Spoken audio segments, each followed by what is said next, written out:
اسلام آباد high court نے chairman P T I کی سائفر کیس میں جیل ٹرائل اور خصوصی عدالت کے جج کی تعیناتی کے حوالے سے سنگل بینچ کے فیصلے کے خلاف انٹرا کورٹ اپیل منظور کر لی ہے۔ عدالت نے سائفر کیس کی 29 اگست کے بعد جیل ٹرائل کی ساری کارروائی کا عدم قرار دے دی۔ مزید جانیے اس رپورٹ میں۔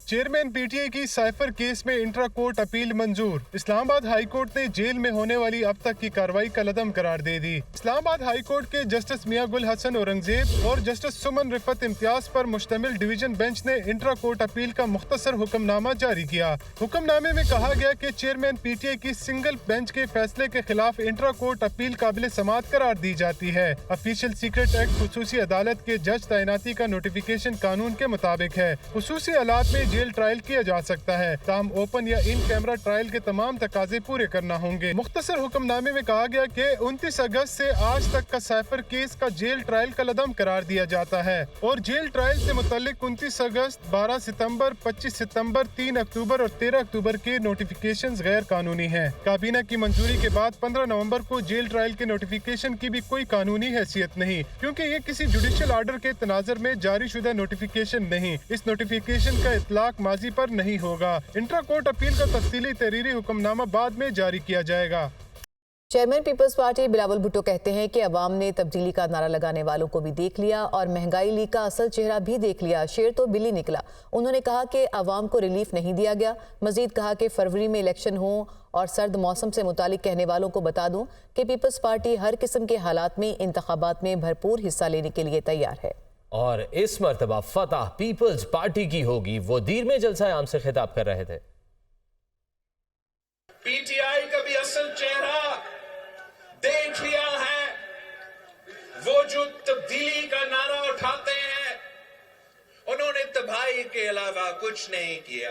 آپ نے اب مہنگائی لیگ کا بھی اصل چہرہ دیکھ لیا ہے۔ وہ شیر تو بلی نکل لیا ہے۔ آپ کو پاکستان پیپلز پارٹی کو موقع دینا پڑے گا۔ جیسے آپ نے قائد عوام شہید ذوالفقار علی بھٹو کو موقع دیا، جو سابق ہمارا قبائلی علاقے فاٹا کے یا باٹا کے، ان کو ایک اسپیشل سٹیٹس دینا پڑے گا۔ جو قائد عوام شہید ذوالفقار علی بھٹو نے ٹیکس ریلیف یہاں کے عوام کو کسٹمز ایکٹ کے مطابق دیے تھے، اس کو ہمیں پرماننٹ کرانا۔ کچھ لوگ کہتے ہیں کہ فیبروری میں بہت برف باری ہوگا، الیکشن آگے ہی کرے، تو شاید ان کے لیے مسئلے ہیں، لیکن پیپلز پارٹی کے جیالے، چاہے وہ گرمی ہو چاہے وہ سردی ہو، وہ الیکشن کے لیے تیار ہے۔ وہ الیکشنز لڑنے چاہتے ہیں، جیتنے چاہتے ہیں اور اپنے ملک کی خدمت کرنا چاہتے ہیں۔ قائد مسلم لیگ نون نواز شریف سے ملاقات کے بعد میڈیا سے گفتگو کرتے ہوئے جے یو ایف اے کے سربراہ مولانا فضل الرحمان کا کہنا تھا کہ بزرگ اور بچے کی سوچ میں فرق ہوتا ہے اور بلاول بھٹو کے بیانات میں وہی فرق نظر آ رہا ہے۔ سیاست بچوں کے حوالے نہیں ہونی چاہیے اور ان کا کہنا تھا کہ انتخابی ماحول میں کوئی تلخی پیدا نہیں کرنی چاہیے۔ ایک الیکشن متنازع ہوا، پاکستان مزید کا متحمل نہیں ہو سکتا۔ پہلا پیغام تو انہوں نے اپنے والد کو دیا ہے، تو اور ان کی والدہ حیات ہوتی پھر کیا کرتے ہیں؟ بزرگ کی اور بچے کی سوچ میں جو فرق ہوتا ہے وہی فرق ہمیں گفتگو میں اور بیانات میں نظر آ رہا ہے، اور ہماری سیاست بچوں کے حوالے نہیں ہونا چاہیے۔ انتخابی مراحل ہیں، ان کو بھی ہم باہمی مفاہمت کے ساتھ اور ایڈجسٹمنٹ کے ساتھ ہم آگے بڑھنا چاہیں گے، ایک دوسرے کے ساتھ قریب تر رہتے ہوئے۔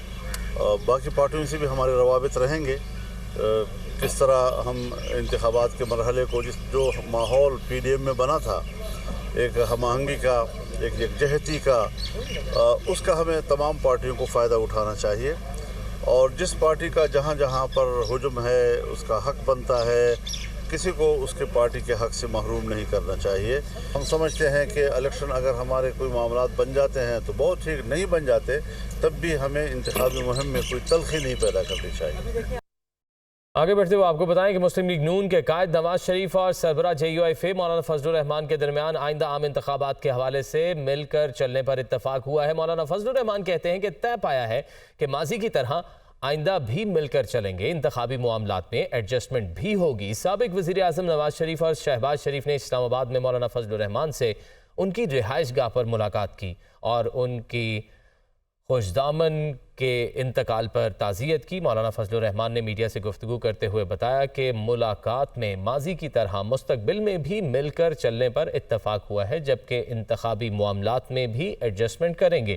بلاول بھٹو کے حوالے سے پوچھے گئے سوال کے جواب میں سربراہ JUI نے کہا کہ بچے اور بڑے کی بات میں فرق ہوتا ہے، تاہم ہم نے پیپلز پارٹی کے خلاف انتہا پسندانہ رویہ اختیار نہیں کرنا۔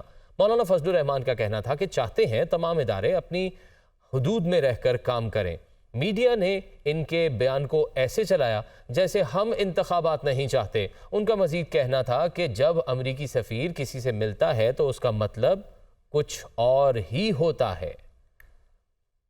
مسلم لیگ نون کے رہنما رانا ثناءاللہ کہتے ہیں کہ بلاول بھٹو کو اس انداز سے جواب نہیں دینا چاہتے۔ ہماری پالیسی ہے کہ اس قسم کی تلخیوں کو بڑھانے کی بجائے کم کریں۔ مزید کہا کہ بلاول بھائیوں کی طرح ہیں، انتخابات میں کامیابی حاصل کر کے اکثریت سے حکومت بنائیں گے۔ عوام نے منتخب کیا تو ملک کو دوبارہ ترقی کے ٹریک پر لائیں گے۔ وہ لاہور میں نیوز کانفرنس کر رہے تھے۔ اگر بلاول صاحب جو ہیں وہ ہمارے خلاف بات کر رہے ہیں تو جب ہمارا مخالف ووٹ انہوں نے اٹریکٹ کرنا ہے تو وہ پھر ہمیں ہماری تعریفیں کر کے تو اٹریکٹ نہیں کر سکتے۔ وہ بالکل بھائیوں کی طرح ہیں، ہمارے لیے باعث عزت ہیں اور ہم نے اکٹھے کام کیا ہے۔ میری ان سے بھی یہ گزارش ہوگی کہ سیاست میں جو گندگی اور اوئے توئے کا کلچر ہم نے فیس کیا ہے پچھلے 4.25 سال 3.5 سال، جس کی وجہ سے ملک جو ہے وہ بحرانوں کا شکار ہوا، ہم نے یہ دیکھا کہ اپوزیشن سے، اپنے مخالف سیاستدانوں سے بات کرنے کے روادار نہ تھے اور اتنا تکبر اور اتنی رونیت تھی کہ وہ ہر بات پہ یعنی جو ہے وہ اس قسم کی گفتگو کرتے تھے کہ جو کسی بھی اخلاقی دائرے میں نہیں آتی۔ تو ہمیں ایسی صورتحال سے جو ہے وہ بچنا چاہیے۔ جنوبی پنجاب سے پاکستان مسلم لیگ 40+ سیٹیں آؤٹ آف 46 جو ہے وہ انشاءاللہ حاصل کرے گی۔ آمدہ الیکشن میں پاکستان مسلم لیگ کامیابی حاصل کر کے پنجاب اور پاکستان میں دوسرے صوبوں میں بھی جو ہے وہ اپنی اکثریت سے جو ہے وہ حکومت بنائے گی۔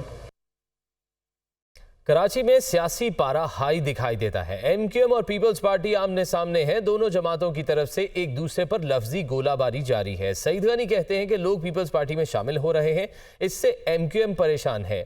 تفصیلات جانیے کراچی سے محمد اشہد کی رپورٹ میں۔ کراچی میں سیاسی پارا ہائی ہو گیا۔ MQM اور پیپلز پارٹی آمنے سامنے، لفظی گولہ باری عروج پر۔ MQM سے پیپلز پارٹی میں شمولیت اختیار کرنے والے سابق ارکان اسمبلی کی Peoples party Karachi division Saeed Ghani کے ہمراہ بلاول ہاؤس میں پریس کانفرنس۔ سعید غنی بولے، گھروں پر لوٹا لٹکانے والا معاملہ شرمناک ہے۔ MQM شمولیتوں سے پریشان ہے۔ آپ کو آزادی ہے، آپ اپنی سیاست کریں، آپ اپنے جو آپ کے پلانز ہیں شہر کے لیے، جو آپ کے منصوبے ہیں شہر کے لیے، جو بھلائی کا سوچتے ہیں لوگوں کے لیے، آپ وہ اپنے نعرے لگا کے، بیانات دے کے، پلانز بتا کے، مینیفیسٹو دے کے لوگوں کو اپنی طرف قائل کریں، ہمیں کوئی اس پر اعتراض نہیں ہے۔ لیکن جو غنڈہ گردی اور بدماشی کی زبان آپ استعمال کر رہے ہیں وہ کسی طور پر بھی قابل قبول نہیں ہوگی۔ آپ نے تو یہ جھوٹی خبریں لگائیں کہ کسی کے گھروں پہ آپ جو ہے وہ لوٹے لٹکا رہے ہیں، ہم جھوٹی خبریں نہیں لگائیں گے، ہم کٹھ پتلیاں بنا کے آپ کے گھروں پہ لگا دیں گے کہ آپ کٹھ پتلیاں ہیں۔ MQM سے پیپلز پارٹی میں شمولیت اختیار کرنے والے سابق ارکان اسمبلی بھی خوب گرجے برسے، بولے پورے پاکستان میں آزادانہ سیاست کی اجازت ہے، کراچی میں کیوں نہیں؟ کراچی کی جو حقیقی جماعت ہے وہ پیپلز پارٹی ہے اور پیپلز پارٹی کے اوپر ہی سب کو اعتماد کرنا چاہیے اور ہم ان کو بھی ویلکم کرتے ہیں کہ آئیں، اگر کراچی کی کوئی ترقی کے کام ہے، کوئی چیز ہے، ہمارے ساتھ مل کے پازیٹیو سیاست کریں۔ سابق صوبائی وزیر سعید غنی کا مزید کہنا تھا کہ چیئرمین PTI کا کردار سب کے سامنے ہے، افسوس ہوتا ہے ایسے شخص کو فرشتہ بنا کر پیش کرنے کی کوشش کی گئی۔ Army chief general Syed Asim Munir نے اسٹرائک کور کا دورہ کیا ہے، جہاں انہوں نے اسٹرائک کور کی مشترکہ تربیتی مشق کا مشاہدہ کیا۔ مشق کے شرکاء سے خطاب میں آرمی چیف کا کہنا تھا کہ امن کے وقت میں صرف حقیقت پسندانہ مشن پر مبنی تربیت ہی میدان جنگ میں بہترین کارکردگی کی ضمانت دے سکتی ہے۔ اسلام آباد سے تیار کردہ یہ رپورٹ دیکھیے۔